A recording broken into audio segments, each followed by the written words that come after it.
Hello friends, welcome back to the channel the next fame. आज के इस video में हम करने वाले हैं ज्योग्राफी के 20 क्वेश्चंस को और ये है पार्ट 4। चलिए स्टार्ट करते हैं आज का वीडियो। हमारा फर्स्ट क्वेश्चन है, निम्नलिखित में से कौन सा एक कथन सही नहीं है? संसार की 50% से अधिक प्राणी जातियाँ उष्णकटिबंधीय वर्षा वनों में पाई जाती है। तो ये तो बिल्कुल राइट है। 1/3 भूपृष्ठ शुष्क या अर्धशुष्क है, ये भी राइट है। महासागर में प्लवी पादप यानी कि पादप प्लवक संसार की आधे से अधिक ऑक्सीजन उत्पादित करते हैं, ये भी राइट है।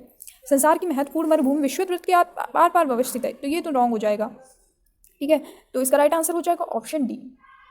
यहाँ पर हुई है बात मरुभूमि की, तो मरुभूमि वन जो है वो सामान्यतः उष्ण व शीतोष्ण मरुस्थलीय क्षेत्र में पाई जाती हैं। ठीक है, और मरुस्थलीय वन में आते हैं नागफनी, बबूल, खजूर, कैक्टस, ये सभी जो पेड़ पौधे हैं ये कहाँ पाए जाते हैं? तो ये मरुस्थलीय वन में पाए जाते हैं। बढ़ते हैं अगले क्वेश्चन की ओर।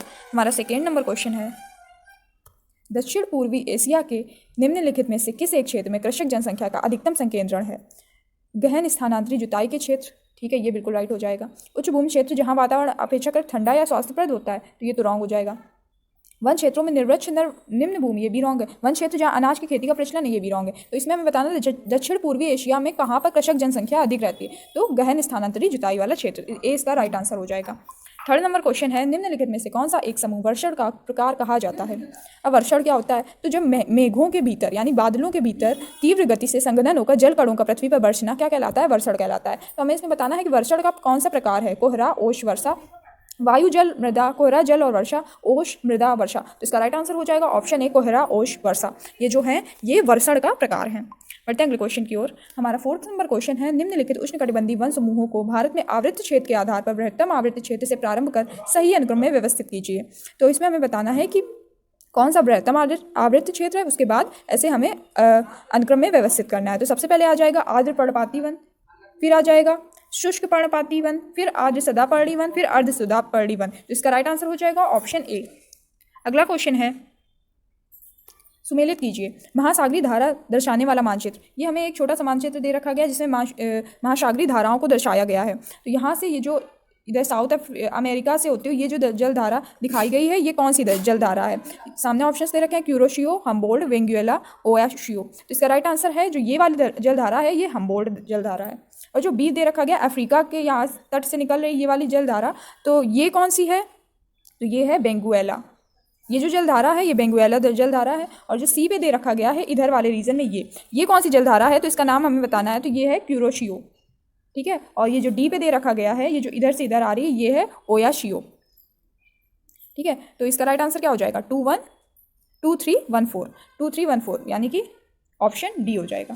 अब यहाँ पे बात हुई थी हम्बोल्ड जलधारा की, तो हम्बोल्ड जलधारा जो है उसे पेरुवियन जलधारा के नाम से भी जाना जाता है। और ये क्या है? तो ठंडी जलधारा है, ये ठंडी जलधारा है। और ये प्रशांत महासागर की धारा, ये प्रशांत महासागर में बहती है। अब बेंगुएला जलधारा है, यह भी एक ठंडी जलधारा है और ये अटलांटिक महासागर में दिखती है। ठीक है, तो ये है। अब धाराएं कितने प्रकार की होती है? जलधाराएं 2 प्रकार की होती है, ठंडी जलधारा, गर्म जलधारा। तो जो ठंडी जलधारा होती है वह ध्रुवों से भूमध्य रेखा की ओर जो चलती हैं वे धाराएं ठंडी जलधाराएं कहलाती हैं। जैसे कि यहाँ पे हमने देखा ये ए वाली जो हम्बोल्ड है ये ठंडी जलधारा है, तो ये कहाँ से कहाँ तक चली? ये ध्रुवों से भूमध्य रेखा की ओर चल रही। ठीक है, और जो गर्म जलधाराएं होती हैं वे भूमध्य रेखा से ध्रुवों की ओर गति करती हैं, तो वो गर्म जलधाराएं होती हैं। ठीक है, चलो बढ़ते हैं अगले क्वेश्चन की ओर। हमारा 6 नंबर क्वेश्चन है, वर्षण की संघट्ट संलयन प्रक्रिया किन पर लागू होती है? ऑप्शंस हैं, उन मेघों पर जो हिमीकरण स्तर के परे विस्तारित नहीं होते हैं। तो सेकेंड ऑप्शन है, उन मेघों पर जो हिमीकरण स्तर के परे विस्तारित होते हैं, सभी प्रकार के मेघों पर, कपासी वर्षीय मेघों पर। तो इसमें बताना है वर्षण की संघट्ट संलयन प्रक्रिया किस पर लागू होती है? तो इसका राइट आंसर हो जाएगा ऑप्शन बी, उन मेघों पर जो हिमीकरण स्तर के परे विस्तारित होते हैं। 7 नंबर क्वेश्चन है, अधिकतम संख्या में शीतोष्ण चक्रवात अधिकांशतः किस पर शुरू होते हैं? ऑप्शंस हैं, हिंद महासागर, उत्तरी अंध महासागर, उत्तरी प्रशांत महासागर, उत्तर ध्रुवीय महासागर। तो हमें बताना है जो शीतोष्ण चक्रवात हैं जो 30 डिग्री से 65 डिग्री अक्षांश पर होते हैं। शीतोष्ण कटिबंध जो शीतोष्ण चक्रवात होते हैं वे 30 डिग्री से 65 डिग्री अक्षांश के मध्य पाए जाते हैं। ठीक है, तो यहाँ पे जो इसका राइट आंसर हो जाएगा वो हो जाएगा ऑप्शन सी, उत्तरी प्रशांत महासागर। अधिकांशतः शीतोष्ण चक्रवात उत्तरी प्रशांत महासागर में देखने को मिलेंगे। अब शीतोष्ण चक्रवात जो होते हैं वो कैसे बनते हैं, तो जब ध्रुवीय क्षेत्रों से आने वाली शीतल व भारी वायु राशि तथा अयनवर्ती क्षेत्रों से आने वाले उष्ण वायु राशियों जब मिलती हैं ये दोनों, तब बनता है शीतोष्ण चक्रवात। चलिए बढ़ते हैं अगले क्वेश्चन की ओर। हमारा 8th नंबर क्वेश्चन है, सुएज नहर, होर्मुज जलमरुमंड और जिब्राल्टर जलमरुमंड इसलिए महत्वपूर्ण है क्योंकि वे ऑप्शंस हैं सीमा स्थित राष्ट्रों पर आक्रमणों को रोकते हैं, तो ये तो रॉन्ग है, बिल्कुल ऑप्शन पढ़ के ही समझ आ रहा। नाभिकीय हथियारों से लदे जहाजों की गतिशीलता को बाधित करते हैं, तो ये भी रॉन्ग है। थर्ड है, रूसी अभिगम को उष्ण जल स्थलों से जोड़ते हैं, ये भी रॉन्ग है। राइट आंसर है ऑप्शन डी, महत्वपूर्ण व्यापारिक मार्गों पर अभिगमन को नियंत्रित करते हैं। ये जो तीनों जो दे रखे गए हैं, सुएज नहर, होर्मुज जलडमरू मध्य और जिब्राल्टर जलडमरू मध्य, ये सभी जो व्यापारिक मार्ग है उस पर अभिगमन को नियंत्रित करते हैं। अगला क्वेश्चन है, आइलैंड ऑफ यूथ कहाँ मिलता है? ऑप्शंस हैं क्यूबा के तट, बहामस के निकट, जमैका के निकट, सेंट लूसिया के निकट। तो इसका राइट आंसर हो जाएगा ऑप्शन ए, क्यूबा के निकट। क्यूबा के निकट आइलैंड ऑफ यूथ मिलता है। अगला क्वेश्चन है, कैरेबियन सागर में होने वाला चक्रवाती तूफान क्या कहलाता है? ऑप्शंस है टाइफून, विली विली, हरिकेन, चक्रवात। तो जो टाइफून है वो तो दक्षिणी चीन सागर से उठने वाला जो चक्रवात है उसे कहते हैं। ठीक है, विली विली तो ऑस्ट्रेलिया में चक्रवात को विली विली कहते हैं। चक्रवात हिंद महासागर में उठने वाले जो चक्रवात है उसे चक्रवात कहते हैं। हरिकेन, तो हरिकेन जो है ये कैरेबियन सागर में होने वाला चक्रवाती तूफान है, तो हरिकेन कैरेबियन सागर, तो इसका राइट आंसर ऑप्शन सी हो जाएगा। अगला क्वेश्चन है, गोंडवाना समूह की दामोदा श्रेणी के 3 चरण हैं, रानीगंज, बैरन रॉक्स और बराकर। मध्य चरण को बैरन कहते हैं, क्यों कहते हैं? जिसका हमें बताना है कि जो मध्य चरण है इसे बैरन क्यों कहते हैं। तो इसका राइट आंसर है ऑप्शन बी, इसमें लौ होता है, कोयला नहीं होता है, इस कारण कहते हैं। अगला क्वेश्चन है, पृथ्वी का पृष्ठ दोपहर के 12 बजे अधिकतम ऊर्जा प्राप्त करता है, किंतु उच्चतम तापमान कभी भी मध्याह्न 12 बजे पर नहीं होता। बताइए कि इसके पीछे क्या कारण है। तो हमें ये बताना है कि जब पृथ्वी पर 12 बजे भूमध्य सबसे ज़्यादा जो ऊर्जा प्राप्त करती है पृथ्वी सूर्य द्वारा, ठीक है, परंतु उस टाइम सबसे ज़्यादा तापमान क्यों नहीं होता, इसके पीछे का कारण बताना है।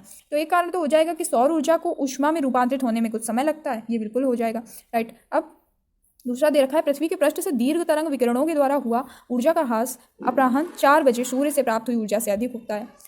सौर ऊर्जा द्वारा पृथ्वी को प्राप्त ऊर्जा अपराह्न 4 बजे तक निर्गामी दीर्घ तरंग विकिरण के कारण पृथ्वी के पृष्ठ से लुप्त होने वाली ऊर्जा से अधिक बनी रहती है, तो ये राइट हो जाएगा। तो इसका राइट आंसर 1 और 3 है, ऑप्शन सी। अगला क्वेश्चन है, विश्ववतीय वर्षा प्रचुर वन को और किस नाम से जाना जाता है? ऑप्शन है सवाना, कैम्पोज, सेल्वास, ओडिल या लानोस। इसका राइट आंसर हो जाएगा ऑप्शन सी, सेल्वास। जो विश्ववतीय वर्षा प्रचुर वन है उसे सेल्वास नाम से जाना जाता है। दक्षिण अफ्रीका के घास स्थल प्रदेश को क्या कहते हैं? तो दक्षिण अफ्रीका के घास स्थल प्रदेश को वेल्ड कहते हैं, तो ऑप्शन सी इसका राइट आंसर हो जाएगा। अगला क्वेश्चन है, फेरल का नियम किसके विक्षेप से संबंधित है? शीत वायु संहति, उष्ण वायु संहति, मानसून वायु संहति, व्यापारिक पवन एवं महासागरीय धाराएं। तो जो फेरल का नियम है व्यापारिक पवनों तथा महासागरीय धाराओं से संबंधित है, ठीक है। अब महासागरीय धाराएं 2 प्रकार की होती हैं, गर्म धारा और ठंडी जल धारा। जो गर्म जल धारा होती है वो जो धाराएं होती हैं भूमध्य रेखा से सब जब ध्रुवों की ओर चलती हैं तो उसे गर्म जल धारा कहते हैं, और जब जल धारा ध्रुव से भूमध्य रेखा की ओर चलती है तो उसे ठंडी जल धारा कहते हैं। बढ़ते हैं अगले क्वेश्चन की ओर। 16 नंबर क्वेश्चन है, भूपृष्ठ का औसत पृष्ठीय तापमान कितना है? 10 degree Celsius, 15 degree Celsius, 8 degree Celsius, 5 degree Celsius. तो इसका राइट आंसर हो जाएगा ऑप्शन बी, 15 डिग्री सेल्सियस। जो भूपृष्ठ का औसत पृष्ठीय तापमान है वह 15 डिग्री सेल्सियस है। मैकरल आकाश किस मेघ प्रारूप से संबंध है? कपासवर्षी, स्तरी कपाशी, मध्य कपाशी, पच्छाप कपाशी। इसका राइट आंसर हो जाएगा ऑप्शन डी, पच्छाप कपाशी। मैकरल आकाश है वो पच्छाप कपासी मेघ से संबंधित है। जो पच्छाप कपासी मेघ होते हैं वे अक्सर समूहों में देखे जाते हैं और ये उच्च मेघ का एक रूप है। ये ऊंचाई पर पाए जाने वाले मेघों का एक रूप है पच्छाप कपासी मेघ। 18 नंबर क्वेश्चन है हमारा, वर्षा का विस्तृत परिसर और विविधता, वेग प्रवाही स्वरूप का, पवनों का उत्क्रमण और अनिश्चित आगमन किसके अभिलक्षण हैं? पश्चिमी पवन, व्यापारिक पवन, मानसून प्रति व्यापारिक पवन। तो इसका राइट आंसर हो जाएगा ऑप्शन ए, पश्चिमी पवन। जो ये दे रखे गए हैं परिसर और विविधता, वेग प्रवाही स्वरूप और पवनों का उत्क्रमण, ये सभी पश्चिमी पवन का लक्षण है। अगला क्वेश्चन है, निम्नलिखित कथनों में से कौन सा एक सही है? अंतः उष्णकटिबंधीय अभिसरण कटिबंध एक निम्न दाब पट्टिका है जो उत्तरी भारत और पाकिस्तान के बीच मुख्य संस्पर्श मंडल बनाती है। तो ये तो रॉन्ग है, बिल्कुल रॉन्ग है, पढ़ के ही समझ आ रहा। अंतः उष्णकटिबंधीय अभिसरण कटिबंध विभिन्न दिशाओं से पवनों के अंतर्वाह को आमंत्रित करता है, तो ये इसका राइट आंसर हो जाएगा। ऑप्शन बी केवल 2। लास्ट क्वेश्चन है हमारा, दक्कन ट्राप शैल समूह किसके कारण बना? परिरक्षित उद्गार, संयुक्त उद्गार, ज्वालामुखी कुंड उद्गार, पूर्व बेसाल्ट उद्गार। इसका राइट आंसर हो जाएगा ऑप्शन डी पूर्व बेसाल्ट उद्गार। पूर्व बेसाल्ट उद्गार से ही दक्कन ट्राप शैल समूह बना। तो ये थे आज के हमारे 20 इंपॉर्टेंट क्वेश्चन। आपको कैसी लगी ये वीडियो कमेंट सेक्शन में जरूर बताएं, और अगर आपको ये वीडियो अच्छा लगा हो तो वीडियो को लाइक करें और चैनल को सब्सक्राइब करें और वीडियो को शेयर भी कर दें। मिलते हैं नेक्स्ट वीडियो में कुछ नए क्वेश्चन के साथ। आज के लिए इतना ही। Thank you so much guys for watching this video and जय हिंद।